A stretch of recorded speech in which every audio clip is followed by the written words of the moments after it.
Assalamualaikum warahmatullahi wabarakatuh. Bismillah, alhamdulillah, wa syukurillah, ala nikmatillah, la haula wa la quwata illa billah, amma ba'du. Pemirsa dimanapun Anda berada, ketemu kembali dengan Kelamong Putro. Pemirsa, di kesempatan ini izinkan saya untuk melanjutkan keterangan-keterangan saya tentang Gajah Mada, prajurit sejati Kerajaan Mojopahit.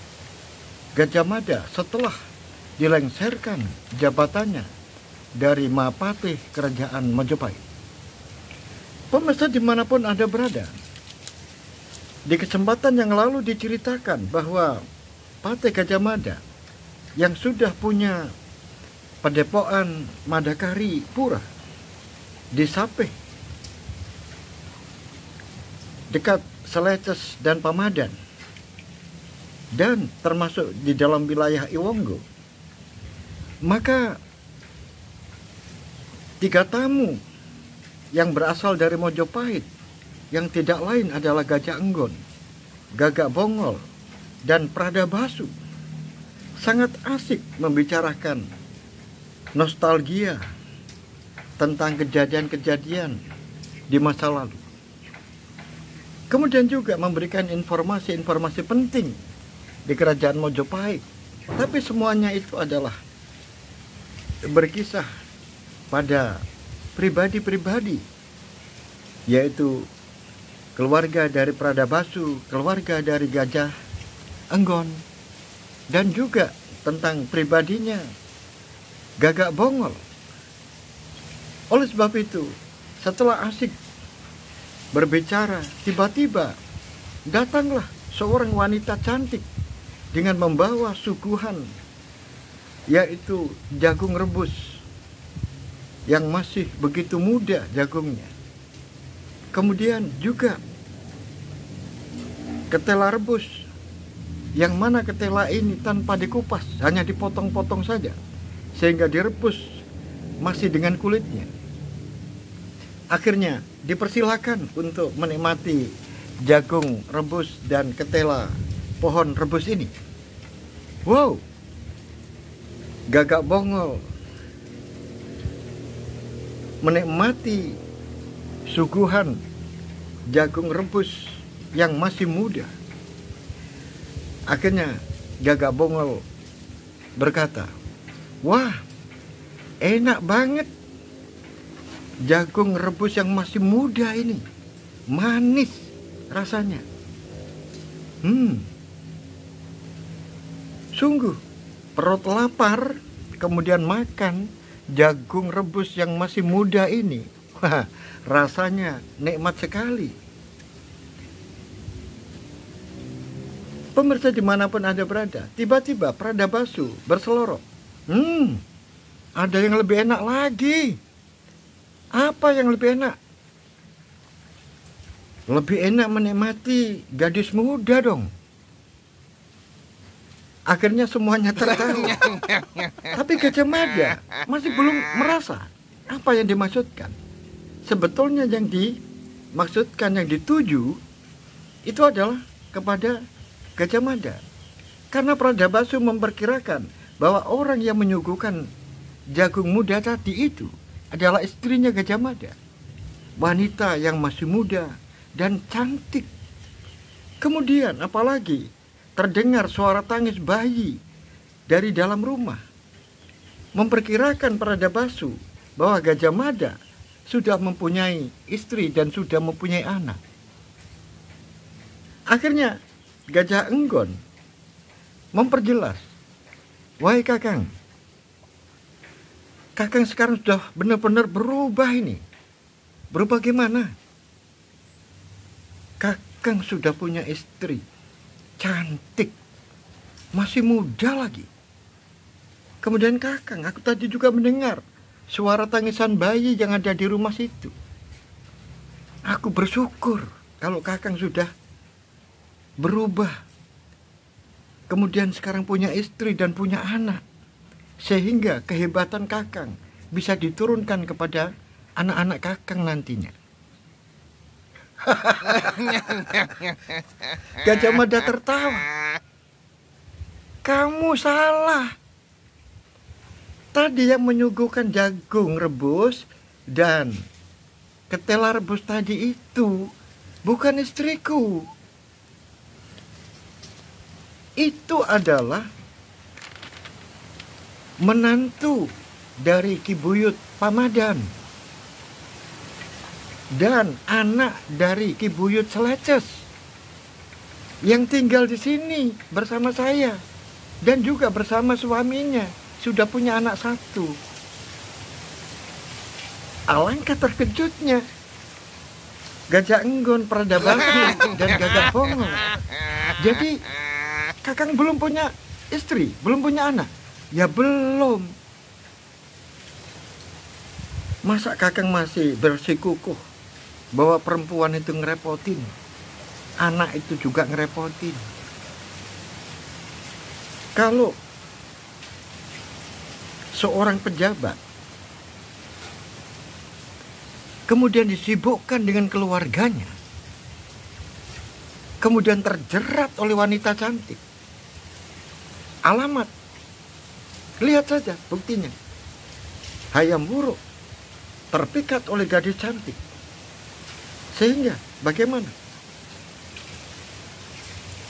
Ini jadi, apakah kamu masih ingat ketika perdebatan di rumah panggung di tepi alun-alun? Hampir-hampir saja mulutnya dan acaranya Nadendra saya tapuk. Bukan itu yang saya maksudkan. Kemudian dikatakan Gajah Enggon juga lahir dari seorang wanita, Gagak Bongol juga lahir dari seorang wanita. Siapa yang tidak tahu? Bukan itu yang saya maksudkan. Yang saya maksudkan adalah banyak gadis di Nusantara ini. Tapi aku mohon jangan memilih gadis dari Sunda itu. Karena apa? Karena orang tuanya tidak mau mengakui kerajaan Majapahit. Itu yang saya maksudkan. Bukan aku tidak setuju, bukan. Harus menikah seorang raja, harus punya permaisuri. Tapi kan banyak pilihan. Itu yang saya maksudkan. Oh iya, aku ingat sekarang. Terus bagaimana tentang anakmu, Kudo Swaboyo?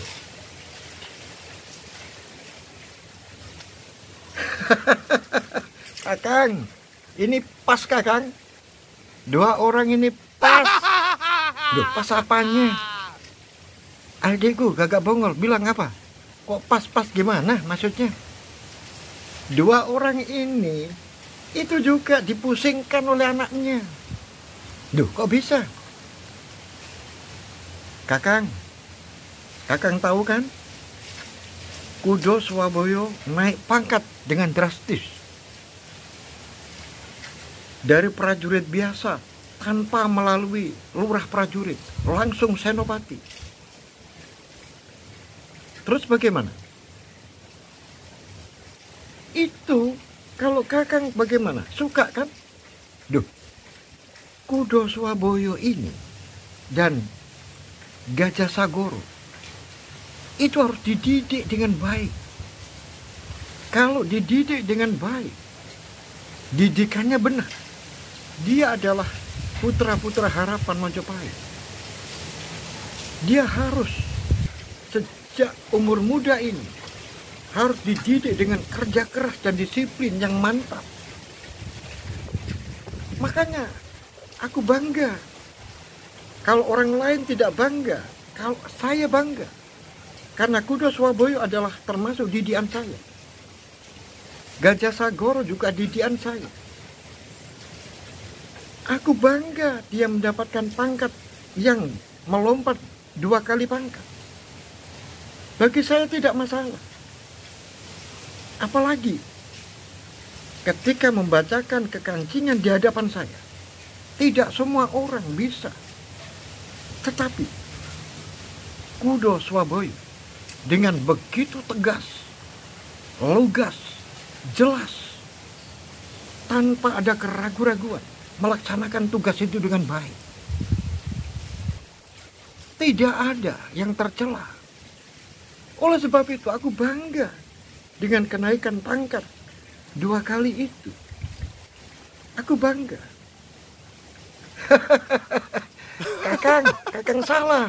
Duh, kok aku salah gimana? Kakang bangga. Tapi ada orang yang enggak bangga. Marah-marah malah. Siapa itu? Nah itu, bapaknya sendiri. Gagak bongol langsung menunjuk hidung, yaitu Pradabasu. Kenapa adikmu Pradabasu? Kamu kok marah-marah sama anakmu? Kenaikan pangkat seperti itu. Kakang, menurut aku kenaikan pangkat itu tidak masuk akal. Makanya saya tidak suka kenaikan pangkat itu. Mestinya dia harus meniti karir itu. Mulai dari prajurit biasa kemudian ke katakan seperti Gajah Sagoro, yaitu menjadi lurah prajurit. Nah setelah itu kalau dia sudah bertugas langsung ke medan perang, maka dia berhak untuk menyandang gelar Senopati kalau ada kesempatan. Lawang kadang-kadang prajurit yang sudah perang di medan laga, itu pun belum ada kesempatan untuk mendapatkan pangkat Senopati. Sedangkan Kuda Swaboyo, apa? Dia baru ditugaskan ke Sunda untuk mendampingi Patih Maduratna. Apakah hanya itu? Kemudian dia naik pangkat begitu luar biasa. Itu aku tidak senang. Aku tidak suka. Kemudian dipotong oleh Gajah Anggol. Tidak itu masalahnya. Masalahnya tidak itu, Kakang. Apa masalahnya? Masalahnya cuma cemburu. Duh, kok cemburu gimana? Kamu ngomong yang jelas. Hubungannya apa pangkat dengan cemburu ini? Begini, Kakang. Sekarang sudah waktunya untuk saya buka. Karena Kakang sudah tidak menjadi Patih Gajah Mada. Kalau Kakang masih menjadi Patih Gajah Mada, aku akan menyembunyikan terus permasalahan ini. Loh, kok begitu? Gimana? Kuda Swaboyo itu, Kakang, adalah anaknya Kuda Merto. Duh, kok anaknya Kuda Merto gimana? Yang namanya Kuda Swaboyo itu pada saat kecilnya itu namanya Paji Paromo Marto, yaitu hasil pernikahan Kuda Merto, Raden Kuda Merto dengan Dyah Menur yang kita cari pada waktu itu. Nah, kemudian ada orang yang menyelidiki ini. Karena orang ini di luar sistem, yaitu Pradabasu. Yang Kakang sendiri kan mengharapkan kerjanya Pradabasu. Kemudian bisa membongkar di mana keberadaan Dyah Menur saat itu. Bahkan Kakang dan saya diajak untuk pergi ke candi pemakaman. Kemudian sempat melihat yaitu Dyah Menur, tapi kemudian menghilang. Nah, ini kemudian pada waktu itu Panji Paramomarto yang masih kecil ini dititipkan seseorang, namanya adalah Proborasmi. Proborasmi itu adalah orang yang bekerja di Istana Giri, yaitu emban kepercayaan dari Dyawiyah. Nah, oleh sebab itu, karena Proborasmi itu dengan Pradabasu juga baik hubungannya, makanya diatur oleh Pradabasu agar Dyawiyah ini aman, jauh dari jangkauan Patih Gajah Mada. Akhirnya dimasukkan ke Istana Giri untuk menjadi emban. Akhirnya mempunyai nama baru, yaitu Sekar Tanjung. Di samping itu juga, agar dia juga bisa bertemu langsung dengan Kudomerto dan juga mengetahui langsung dengan Dyah Wiyat. Ternyata semuanya ini tidak sesuai dengan rencana. Tidak sesuai dengan rencana. Mengapa? Ternyata ketika Kakang mengadili, yaitu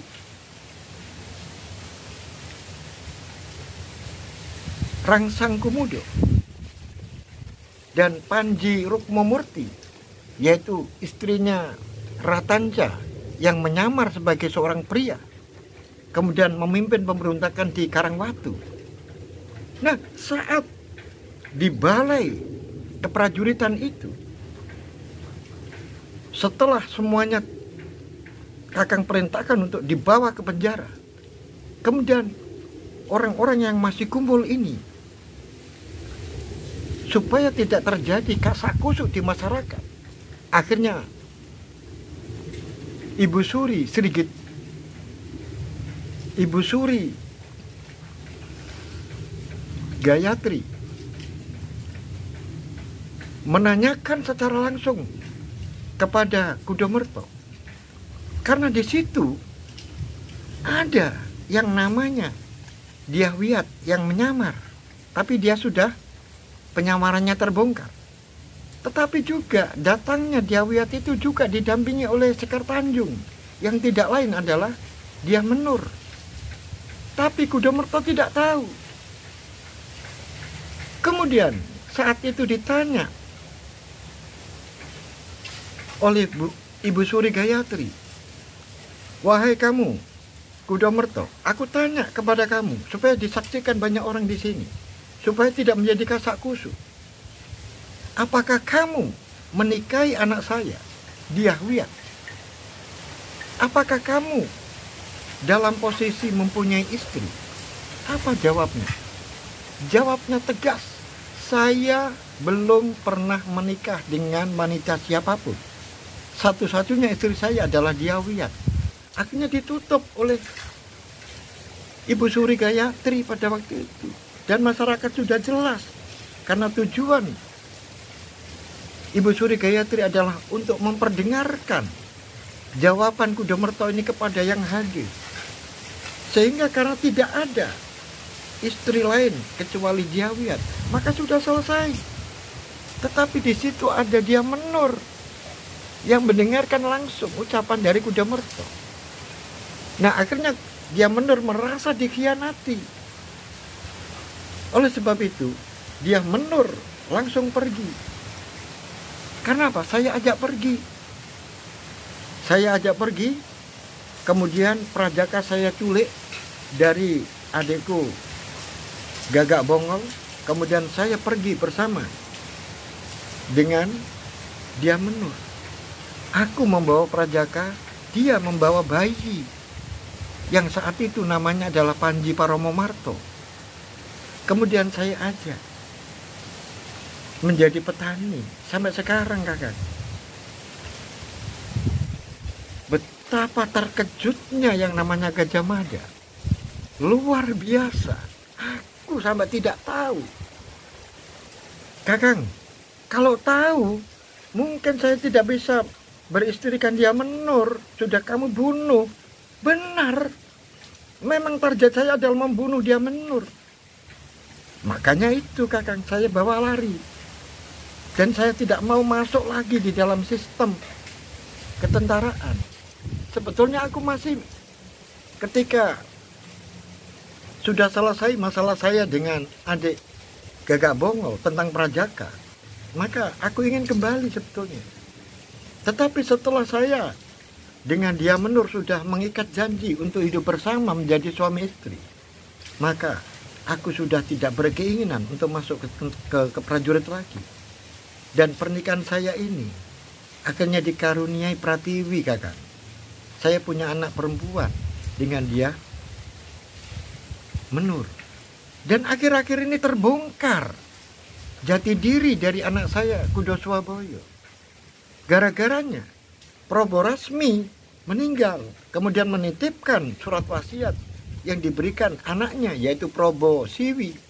Kemudian wasiat ini diberikan pada Dyah Menur, yang isinya adalah bahwa Kudo Swaboyo nama aslinya adalah Panji Paromomarto, yaitu putra dari Kudo Merto dan Dyah Menur. Di situ permasalahannya. Akhirnya seakan-akan rumah tangga saya ini dicampuri oleh Kudo Merto. Dicampuri gimana? Bagaimana tidak dicampuri? Aku menginginkan anak saya ini tidak mengetahui ayahnya. Nah, kemudian dia naik pangkat. Coba, kalau itu tidak ada campur tangan dari Kudo Merto, tidak mungkin. Prajurit biasa langsung menjadi senopati.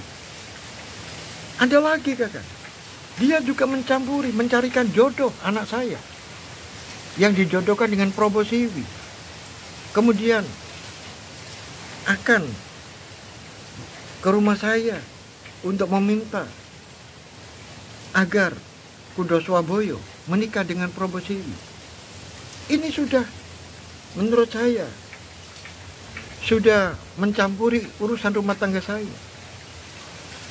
Kalau saya tidak begitu, sautnya Gagak Bongol, aku lebih memandang kamu itu cemburu. Cemburu kepada Kudo Merto. Takut. Karena Dyah Wiyat dan Kudo Merto kan mau datang ke rumahmu. Ya kan?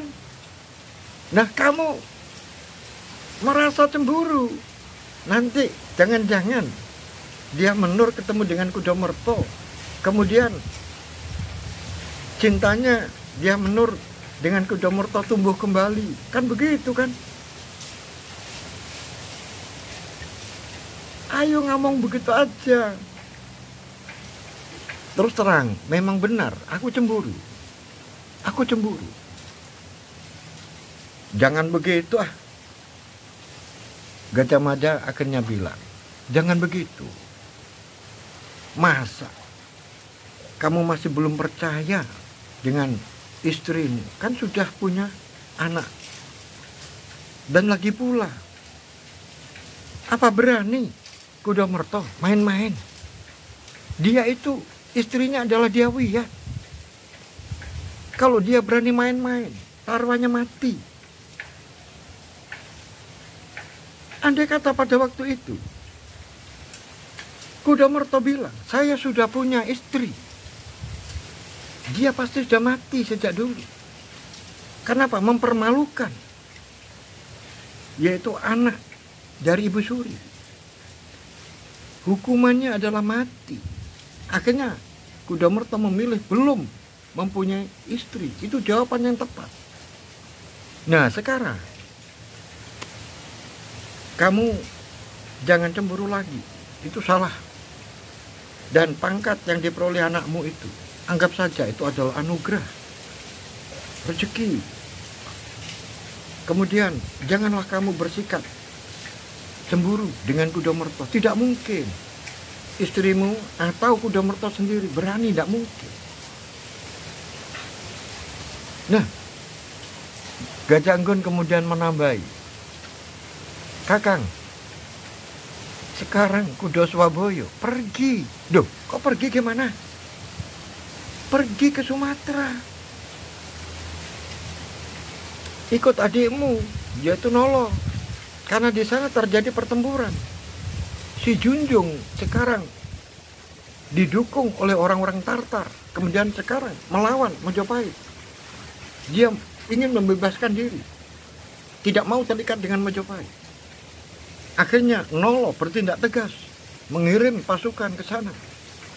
Dan karena Kudo Swaboyo atas kehendaknya sendiri ingin bertempur secara langsung di medan laga, ingin ada bekas goresan senjata tajam, akhirnya dia memaksakan diri untuk berangkat ke sana. Dia maksa itu. Dan celakanya berangkat menuju ke Si Junjung, tidak izin ayahnya Pradabasu dan juga tidak izin ibunya, karena masih punya rasa nggak enak sama orang tuanya. Begitu ceritanya. Iya, Gagak Bongol kemudian mengalihkan pembicaraan. Bukan saja Pradabasu yang punya masalah tentang anak, Kakang. Ada sekarang teman kita satu lagi ada itu yang punya anak yang sekarang direpotkan oleh anaknya. Siapa itu, Gagak? Gagak Bongol. Siapa itu? Ya temannya Kakak.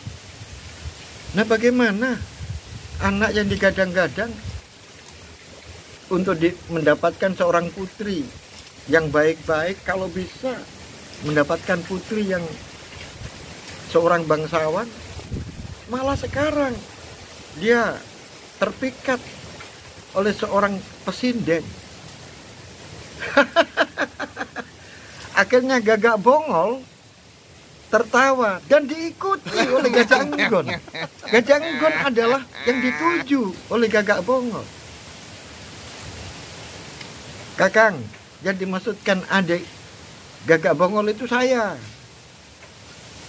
yaitu Gajah Sagoro. Memang benar, Kakang, aku sendiri pusing memikirkan anakku ini.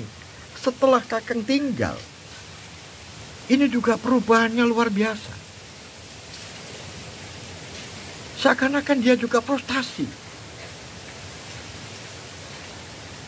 Aku melihat perubahannya. Benar-benar tidak rela. Kakang pergi itu tidak rela. Akhirnya apa?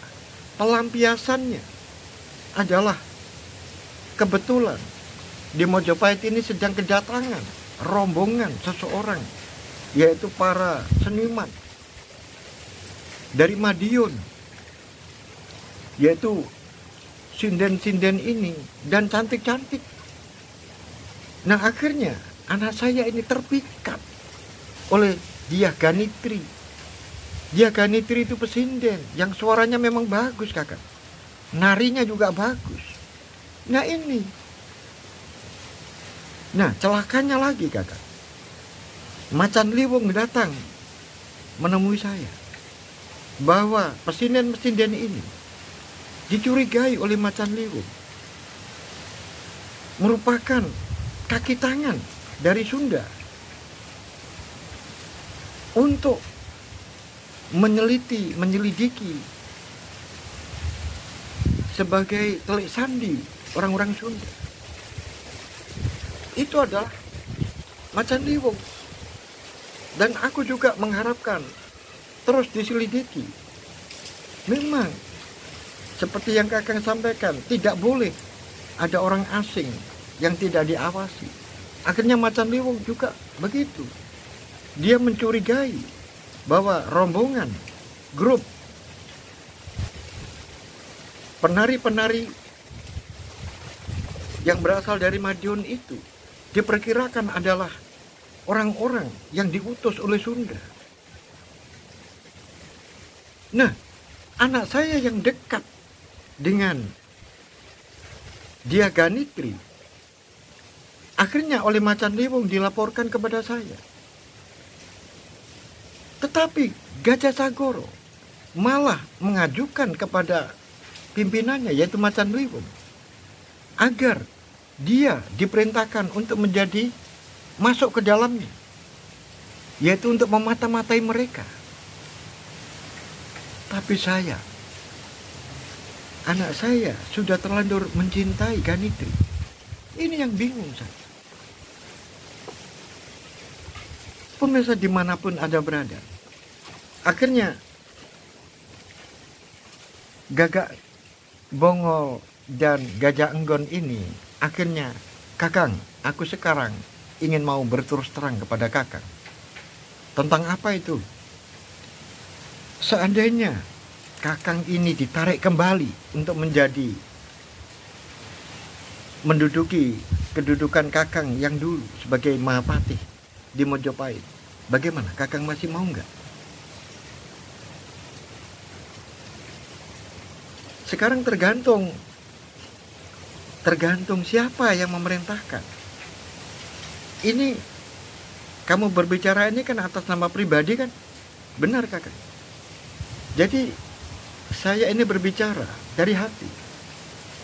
Pradabasu, Gagak Bongo, Macan Liwu. Ini menilai belum ada yang bisa menandingi kakak. Sekarang ini sudah terjadi kemunduran yang luar biasa. Seperti si Junjung sudah lepas. Belum lagi di Malaya. Dan yang lebih jauh lagi ada di Burma. Kemudian di Celebes, di Borneo,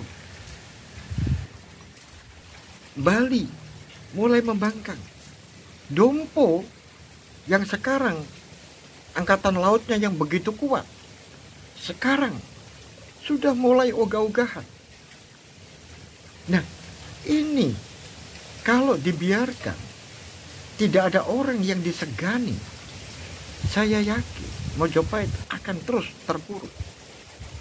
Nah, ini yang menjadikan saya ingin menemui kakak, kemudian memberitahukan kepada kakak, kemudian menawarkan ini kepada kakak. Karena kalau ini saya tawarkan, kemudian kakak jawabannya mau, maka saya akan mengusulkan kepada Prabu Hayam Wuruk untuk mempertimbangkan kembali, menarik kakang untuk menepati kedudukan sebagai Mahapati. Jadi begini, kalau yang memerintahkan adalah Prabu Hayam Wuruk, siapa yang bisa berani membantah? Karena membantah perintah dari seorang Prabu, dia sama saja dengan memberontak. Oleh sebab itu, kalau Prabu Hayam Wuruk yang menugaskan saya untuk ditarik kembali ke Mojopahit, untuk menduduki kembali posisi saya yang dahulu, saya tidak bisa menolak. Tapi terus terang saja, saya tidak mengharapkan. Aku lebih nyaman di sini. Aku menikmati hidup di sini. Jadi itu semuanya tidak menjadi angan-angan saya. Tetapi kalau Prabu Hayam Wuruk menghendaki dan mengutus saya untuk kembali, saya tidak bisa apa-apa. Saya harus nurut. Itu. Baiklah kalau begitu. Sekarang jawaban kakang sudah jelas.